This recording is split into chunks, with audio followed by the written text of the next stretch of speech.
Rayuela, capítulo 68. Apenas él le amalaba el noema, a ella se le agolpaba el clémiso, y caían en hidromurias, en salvajes ambonios, en sus talos exasperantes.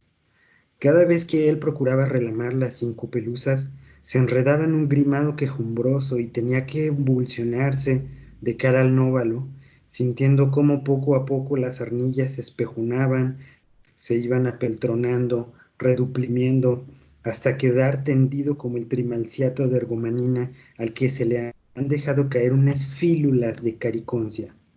Y sin embargo, era apenas el principio, porque en un momento dado ella se tordulaba los urgalios, consintiendo que él aproximara suavemente sus orfeluños. Apenas se entreplomaban, algo como un ulucordio los encrestoreaba, los extrayuxtaba y paramovía. De pronto era el clinón, la esterfurosa convulcante de las mátricas, la jadeollante boca pluvia del orgumio, los esproemios del merpasmo en una sobremítica agopausa. Evoé, evoé, volposados en la cresta del Murelio, se sentían Valparamar perlinos y márulos. Temblaba el troc, se vencían las marioplumas, y todo se resolviraba en un profundo pínice, en niolamas de argutendidas gasas, en cariñas casi crueles que los ordopenaban hasta el límite de las gunfias. Bueno, pues bienvenidos a esta sesión tercera, en donde estaremos hablando de experimentalismos y rarezas literarias. Como habrán escuchado, pues este capítulo es un capítulo bastante peculiar. Es de una novela de la cual ahorita vamos a hablar un poquito. Bueno, vamos a revisar entonces muy rápidamente en nuestra presentación lo que podríamos decir que ya es nuestra última parte de narrativa para hacer una especie de resumen. Antes de las vacaciones y antes del confinamiento, pues estuvimos comenzando a hablar sobre la narrativa y las características de la narrativa, es decir, que podemos analizar su historia, es decir, qué es lo que cuenta una novela o un cuento, qué es lo que cuenta, quiénes son los personajes, cómo son los personajes, cómo está contada la historia, quién es el que cuenta la historia y cuáles serían como los elementos simbólicos que aparecen en la historia, en el relato. Para, para esto hemos estado dando algunos ejemplos. Recordarán tal vez el texto de Ryunosuke Akutagawa que leíamos, el texto de En el bosque, y podían ver en el texto algunos elementos que pueden ser símbolos de algo que nos permite entender el texto. Y entonces, en los relatos vamos a tratar de identificar, pues, todo este conjunto de características, de manera que cuando hacemos el análisis de un relato, identificamos estos aspectos, podemos llegar a interpretar, es decir, a encontrarle un sentido a la lectura. No solamente entender qué cuenta, sino qué significa. Recordarán también que comenzábamos este parcial haciendo referencia un poco a esta distinción entre significado y significación, como lo hacíamos también un poco en la poesía, ¿no? O sea, es un lenguaje que dice unas cosas, pero en el fondo, detrás de toda la historia, detrás de los personajes, detrás de las palabras, hay otro significado, hay una significación distinta que podemos encontrar. Entonces, bueno, para verlo con algunas imágenes, vamos a analizar algunas características de obras literarias.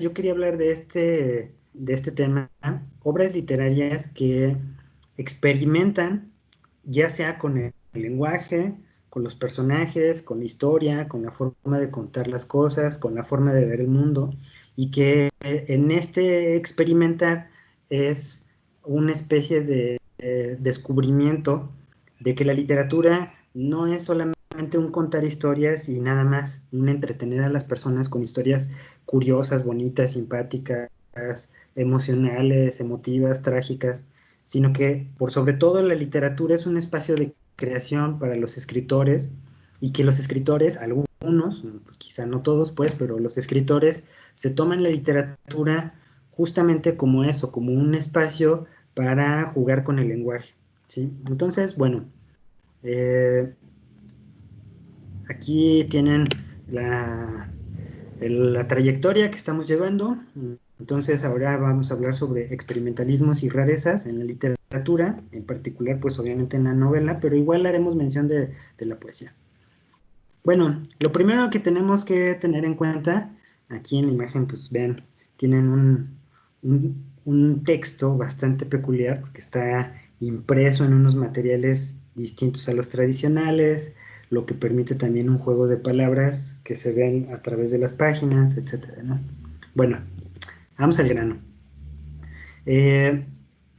La tradición literaria, es decir, las personas que escriben literatura desde muy antiguo, a través de los siglos y de las civilizaciones, digamos que la tradición ha sido representar una cierta idea de belleza y las historias cuentan historias, esto lo mencionábamos la vez pasada, cuentan historias pues obviamente de la belleza del mundo. Por ejemplo, en todas las civilizaciones hay relatos que cuentan cómo fue que el mundo pasó de ser un caos a el mundo en el que vivimos, ¿no?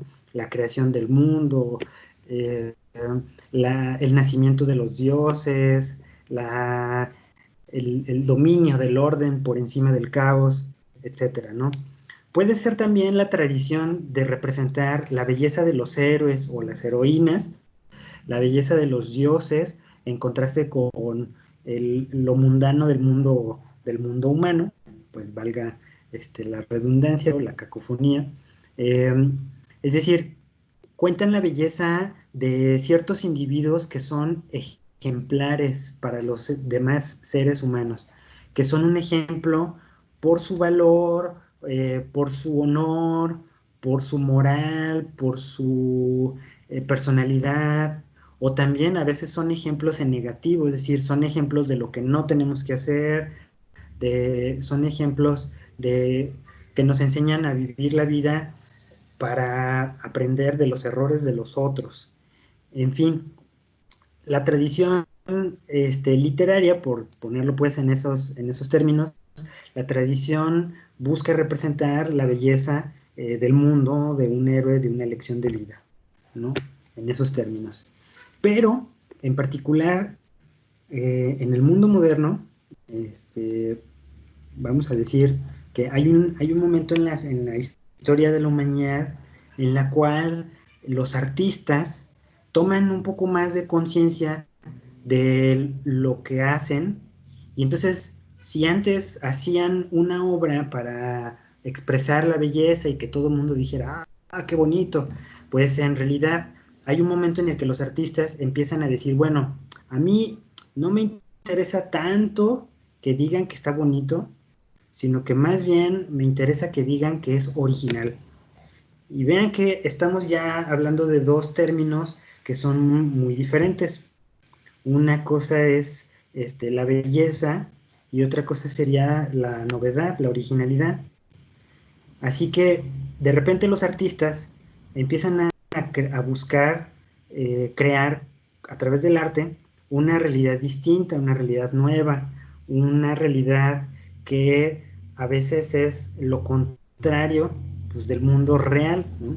Y eso es porque descubren que el arte pues, es un espacio de libertad por excelencia, ¿no? ¿Quién puede decirle al artista qué es lo que quiere expresar?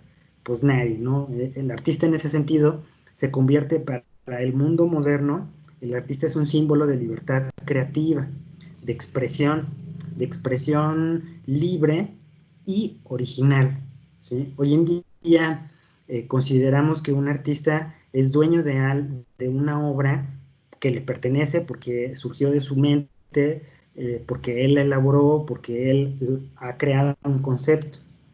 Entonces, bueno, es importante entender que hay pues estos dos extremos. Desde luego que hay muchos artistas que están en el medio, que son, que no necesariamente se identifican con un lado o con el otro, pero entender estos dos extremos pues nos va a facilitar también entender que para que un rebelde se llame rebelde, pues tiene que ir en contra de algo que ya existe. Entonces, el arte contemporáneo, en particular el arte moderno, pues lo que va a intentar va a ser cambiar las reglas del arte para tratar de expresar incluso cosas tan contradictorias. Es decir, va a buscar expresar lo ordinario, lo extraordinario, lo trágico, lo cómico, lo sagrado y lo profano, lo oculto y lo vulgar, lo lógico, lo absurdo. Aquí en las imágenes tienen algunas pinturas que pueden ser un poco como el símbolo, ¿no? Vean, en una pintura tienen al fondo la Catedral de Notre Dame, ¿sí? Pero en primer plano tienen una chica, que por sus vestimentas de la época es una chica que no tiene mucho dinero, ¿sí? Y entonces es el contraste entre la alta cultura y la cultura popular, ¿sí? Luego tenemos un cuadro que es muy popular, El Grito de Edvard Munch, ¿sí? Que es un cuadro enigmático porque es un muelle, hay una pareja, ahí no se alcanza a ver muy bien la pareja, pero en el muelle hay una persona que ya de plano no tiene unos rasgos muy realistas, sino que más bien pues es una especie de, ahí de figura muy enigmática y que además parece que está gritando, porque además el cuadro se llama El Grito, ¿sí?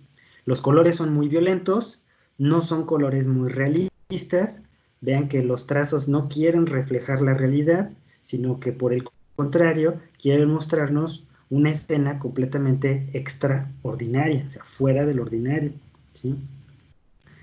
Y luego, en otra imagen tenemos una especie de escultura, por decirlo así, tenemos una especie de escultura en donde podemos identificar como una forma humanoide mezclada con un objeto cotidiano, que es una silla,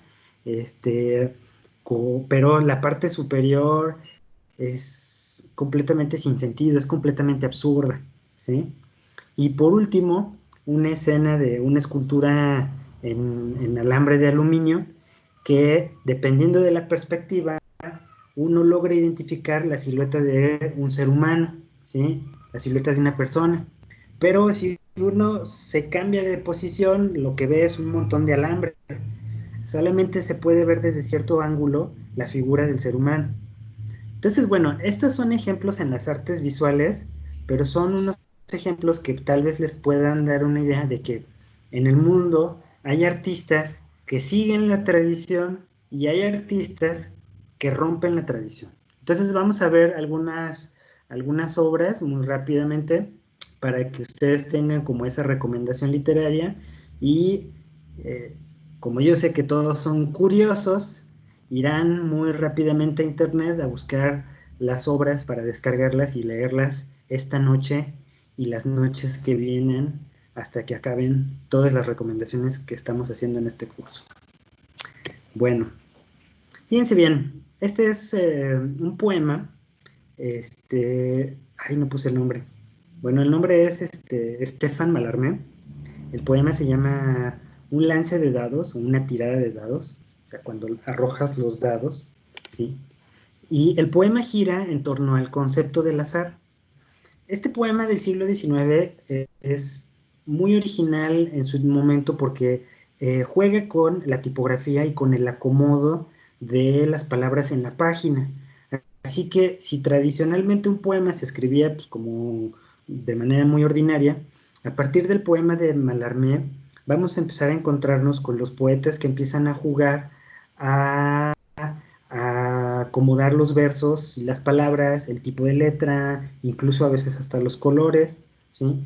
Y los poetas juegan con todo este tipo de elementos para que la poesía, además de tener sentido, también tenga forma, es decir, que las palabras no sean nada más el diseño ordinario de las palabras, lo cual es bastante interesante para los que les gusta mucho la parte visual, ¿no? Quizá conceptualmente, pues obviamente a veces es muy fácil de entenderlo, ¿no? Eh, pero eh, este juego de diseño, estamos hablando que esto se inventa o esto se hace mucho antes de la invención, ni siquiera de que se imaginaran las computadoras, ¿sí? Así que hacer esto en papel implica un gran trabajo artesanal y obviamente el artista ha querido que así sea el libro, ¿no? Bueno, entonces es un ejemplo de cómo los escritores juegan con la forma de las palabras. Este, y bueno, aquí tienen el texto que acabo de leer hace un instante, el capítulo 68 de la novela Rayuela de Julio Cortázar. Y este sería un ejemplo de cómo no solamente juegan con las palabras, pero también juegan con el significado de las palabras.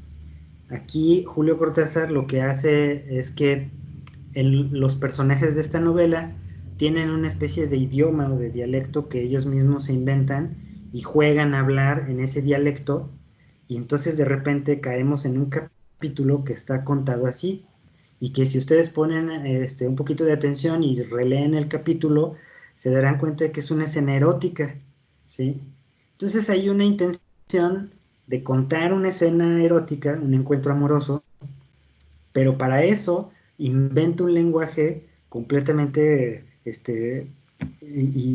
pues podríamos decir que eh, inédito, ¿no? Aunque podemos identificar que las palabras se parecen a palabras que existen en el español, que la sintaxis es la sintaxis del español, pero bueno, hay un giro original de que está rompiendo el significado de las palabras, ¿no?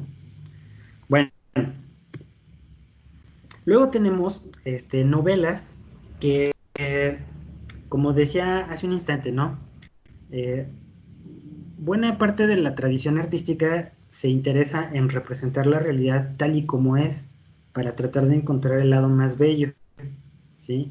El estereotipo sería, vemos un atardecer hermoso y el pintor pinta un atardecer igualmente hermoso, ¿no? Lo que está haciendo es que el pintor está tratando de recuperar la realidad. Pero bueno, en el caso de algunos otros artistas, lo que quieren es salirse de la realidad. Y una estrategia que utilizan muchos escritores, y esta es una de las novelas más famosas, es hacer que lo absurdo, que lo ilógico, que lo fantástico, que casi como la ciencia ficción, que los elementos fantásticos irrumpan en la realidad sin ninguna explicación. Así pasó porque así pasó, ¿sí? La novela de la metamorfosis de Kafka, es así, ¿no? Un día, son las primeras, los primeros renglones, ¿no? Así comienza la novela. Un día, Gregor Samsa se despierta convertido en un insecto. Nunca nos explica por qué, nunca nos explica exactamente cuál es el sentido de esa transformación, pero toda la novela lo que vemos es convivir a Gregor Samsa con su familia, solamente que Gregor Samsa ya no es un ser humano, sino que es, o mejor dicho, ya no tiene forma humana, sino que ahora es un insecto, ¿sí? Y la familia tiene que convivir con Gregor Samsa y obviamente esto se convierte en una especie de caos, ¿no? Bueno, esa es una de las novelas quizá más interesantes de leer, es una novela muy cortita, este, sería bueno después quizá hablar un poco más de Kafka, en fin. Luego tenemos libros escritos de maneras tan complejas, porque los escritores han querido ser muy originales o porque han querido jugar con el lenguaje, pero son juegos a veces tan complejos, tan rebuscados, que para la mayoría de los lectores resultan verdaderos martirios, resultan muy difíciles de leer, pero desde luego, como decía un poeta cubano, solo lo difícil es estimulante. Entonces son libros que, aunque son muy difíciles, realmente son libros que si uno llega a leerlos, eh, conociendo un poquito la historia, la época, uno va a entender perfectamente qué es lo que quisieron hacer y por qué escribir esas cosas son realmente eh, ejemplares, son historias fantásticas, ¿no? Y que técnicamente son asombrosas, ¿no? Bueno, aquí tengo, para irselas mostrando, una de ellas que es el Ulises de James Joyce, ¿sí? Este libro es una de las obras cumbres de la literatura, equiparable al Quijote, a Hamlet, a En busca del tiempo perdido, a, no sé, Fausto, ¿sí? A Los Miserables, al Conde de Montecristo, no sé, a las grandes, está entre las grandes obras de la literatura. Sin embargo, es un libro bastante difícil de leer por la técnica, porque la historia en realidad es muy sencilla, pero es como si de repente el escritor se sintiera que es más bien un arquitecto que tiene que construir un edificio para que vivan unas personas. Ahora, para que vivan unas personas basta una construcción de 4 paredes y un techo, ¿sí? Pero el arquitecto se pone retos y entonces dice, a ver, yo voy a crear un espacio arquitectónico con estos materiales tan diferentes, con esta estructura tan complicada, ¿sí? Que cuando entren las personas a habitar ese edificio, lo único que pueden hacer es perderse, ¿sí? Entonces digamos que es un poco como la idea de un laberinto de palabras y por lo tanto que el lector se pierda en la novela, pues forma parte un poco de la apuesta, ¿no? De la intención que tiene James Joyce. Eh, Así, a grandes rasgos, es la novela es la historia de, es un día en la vida de un personaje, Leopoldo Bloom, y entonces durante 24 horas la historia trata de mostrarnos todo lo que ocurre en la ciudad de Dublín en torno a los personajes que son los principales, y entonces, pues ahí está, ¿no? James Joyce es un escritor irlandés. De hecho, en Irlanda se festeja el Bloomsday, que es, sí, es el día, justamente el día en el que ocurre la novela.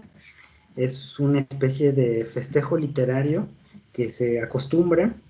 Y pues bueno, esta sería como una excelente recomendación. Bueno, antes de pasar con los otros, tenemos ahí en la imagen, ya nada más se las comento así rápido. Tenemos ahí en la imagen En nadar dos pájaros de Flann O'Brien, que es una historia dentro de una historia, dentro de una historia, dentro de una historia. Y como les acabo de decir, respecto a de Ulises, se vuelve como una especie de laberinto en donde el personaje tiende a perderse, el lector tiende a perderse. Ahora, Flann O'Brien también es un irlandés, parece que es como una tradición escribir cosas muy complejas en Irlanda. Bueno, en España tenemos a Juan Goytisolo, que es un extraordinario escritor, falleció ya hace algún par de años, y tenemos Señas de Identidad, que es una novela, híjole, a mí me ha costado muchísimo trabajo leerla, pero uno reconoce justamente eso, ¿no? Como la exquisitez de trabajar el lenguaje, de romper la gramática, la sintaxis, los signos de puntuación, etcétera. Y para ya pasar de esta imagen, en México yo me parece que una de las novelas más famosas, eso no importa, mejor dicho, una de las novelas más exquisitas, más extraordinarias es Farabeu de Salvador Elizondo, que es una historia en donde el tiempo parece detenerse en torno a una pareja que está enamorada, pero tienen un amor muy extraño porque el hombre va a practicar un ritual matando a la mujer y la mujer, como parte del ritual, se entrega al hombre. Así que es una historia bastante mórbida, pero bastante interesante. Está contada por episodios casi como secuencia cinematográfica, episodios que se empalman unos con otros en 3 momentos. Es una estructura fabulosa y es una novela que yo creo que todos los mexicanos tendríamos que leer a fuerzas, ¿no? Así como se insiste mucho en leer Pedro Páramo, creo que también tendríamos que leer Farabeu. Bueno, ok, antes de pasar a Rayuela, les muestro estos otros. En poesía tenemos este tipo de cosas, fíjense bien. Bueno, voy a quitar el plástico porque si no les va a dar el charolazo, ¿sí? Raymond Queneau, 100.000 millardos de poemas. Recordarán de las clases que vimos qué es un soneto. Un soneto es un poema, ¿sí? Que está escrito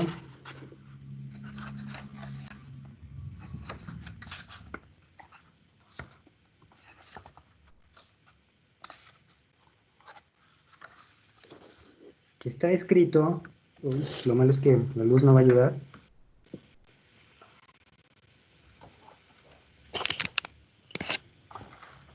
En 14 versos, 2, 4, 6, 8, 10, 12, 13, 14. Acomodados en 4, 4, 3 y 3. Y todos los versos deben de tener el mismo número de sílabas, ¿sí? Y los versos tienen que rimar. En este caso rima el primero con el segundo, el tercero con el cuarto. A, B, A, B. Ahora, Raymond Queneau lo que se le ocurre es escribir, en realidad nada más escribe 10 poemas. Y ya pueden hacer el cálculo, porque todos los versos riman entre ellos, es decir, todos estos versos riman, ¿sí? Todos estos versos riman, todos estos versos riman, y obviamente todos tienen la misma estructura, de manera tal que el libro tiene esta especie de pestaña para que uno vaya acomodando los versos como uno quiera. Entonces puede elegir así, por decir, al azar, y tengo un poema, puedo elegir otra vez al azar,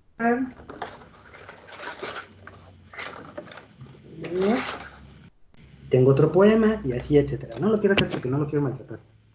Entonces, bueno, Raymond Queneau, de hecho, era matemático y pertenecían a un grupo que se llama el Taller de Literatura Potencial, y lo que hacían era tratar de establecer como fórmulas lógico-matemáticas para construir textos mediante combinaciones, de manera que pudieran tener como la mayor cantidad potencial de lecturas, ¿sí? Entonces, bueno, era un poco como las ideas de la época, experimentar con las palabras. En México tenemos este poema que es de nuestro Premio Nobel de Literatura, Octavio Paz, y el poema se llama Blanco. ¿No? Lo voy a sacar. Esta es una edición que pueden encontrar. Lo que hace Octavio Paz es que se imagina que el poema se mueve como una especie de pergamino. A ver si no se maltrata mucho.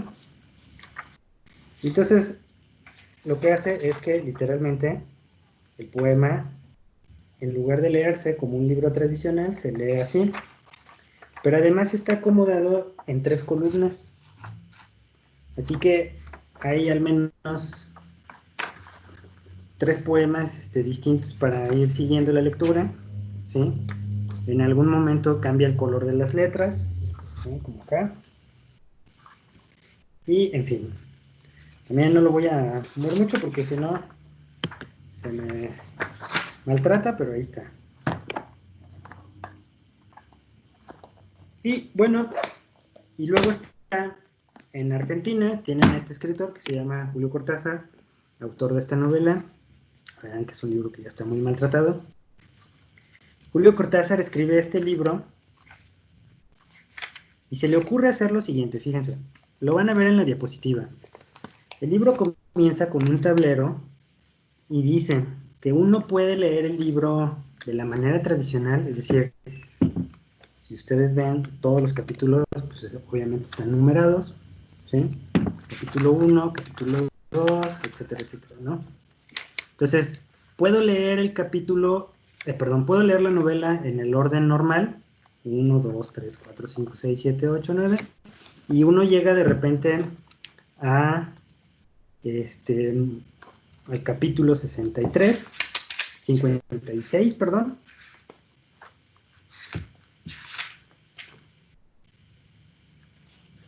y la novela se acaba. Capítulo 56.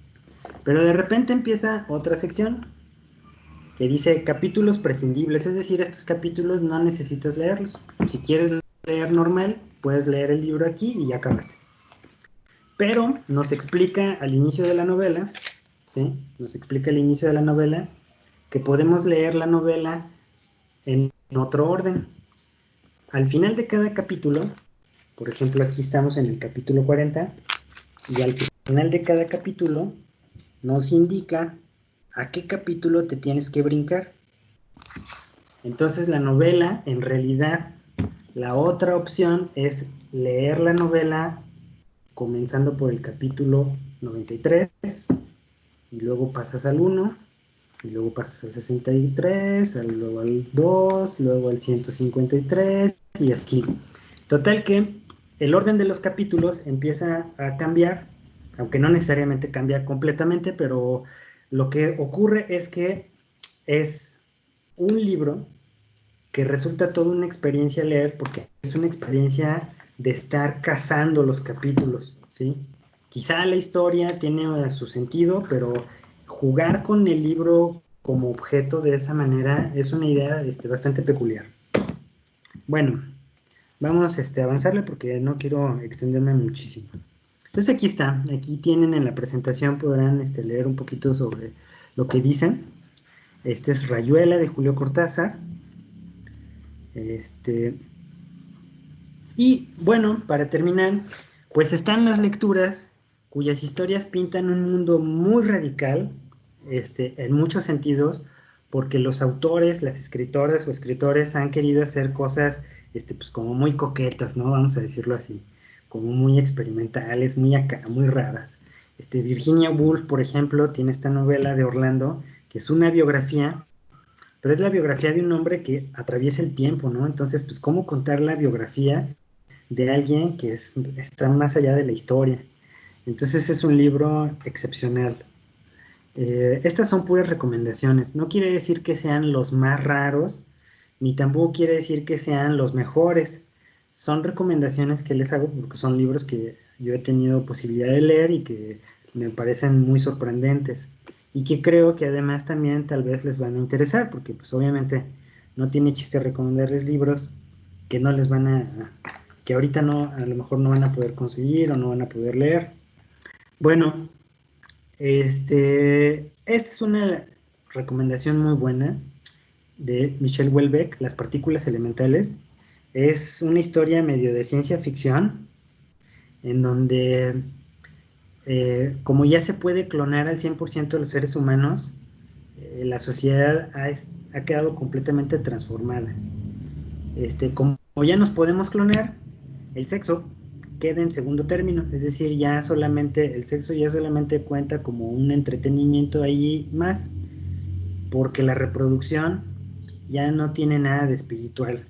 Ahora ya todo se hace con la ciencia y la tecnología, gracias a la medicina, ¿sí? A la genética, a todo eso. Así que la sociedad contemporánea, o sea, la sociedad del futuro es una sociedad bastante fría, ¿no? Emocionalmente fría, porque se puede mejorar, se puede perfeccionar genéticamente. Y entonces es una novela súper interesante de leer, ¿no? Eh, en fin, bueno, ahí está. Luego tienen a Thomas Pynchon, ya se nos vino el tiempo encima, este, que también es un escritor. De hecho, su propia biografía es bastante curiosa. Es un escritor que no aparece públicamente, vive escondido, y tiene todos sus libros son bastante peculiares. Es un norteamericano. Yo les recomendaría mucho empezar leyendo justamente el de Vicio Propio. Pues son escritores norteamericanos, generación, mm, obviamente de posguerra.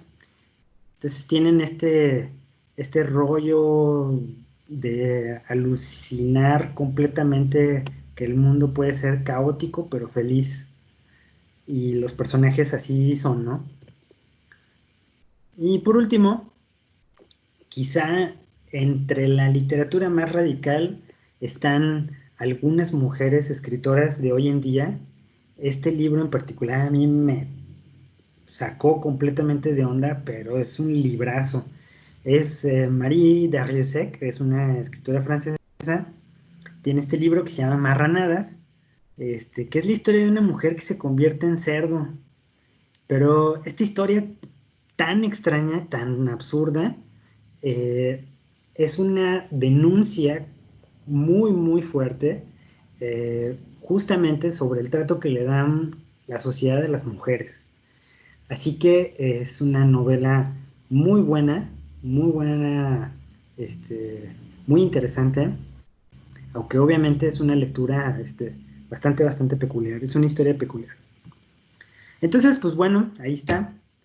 Es importante que entiendan que la literatura no es solamente un entretenimiento de leer, pero también es un juego, también puede ser una especie de arma, ¿sí? Pero en este sentido simbólico de que los escritores, la literatura también violenta el lenguaje, es decir, quiere revolucionar el lenguaje, quiere ir más allá de lo normal. Y pues bueno, ahí están esas recomendaciones. Espero que este, puedan acercarse a algunas de ellas. Les voy a dejar unos textos para que los lean. Justamente unos fragmentitos de estos escritores o de algunos distintos. Y ya me dirán cuál les pareció más interesante. Fíjense las preguntas. ¿Cuál les pareció más interesante? ¿Cuál les pareció más raro? ¿Y cuál les pareció, pues no sé, yo creo que con esas dos, ¿no? ¿Cuál les pareció el más absurdo, el que no entendieron de plano nada? ¿Sí? Y pues ya, a ver qué comentamos de estos textos, a ver qué les parece.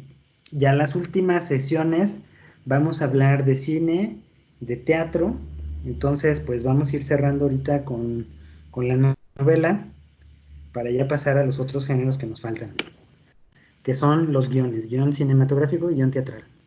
Nos vemos. Hasta luego.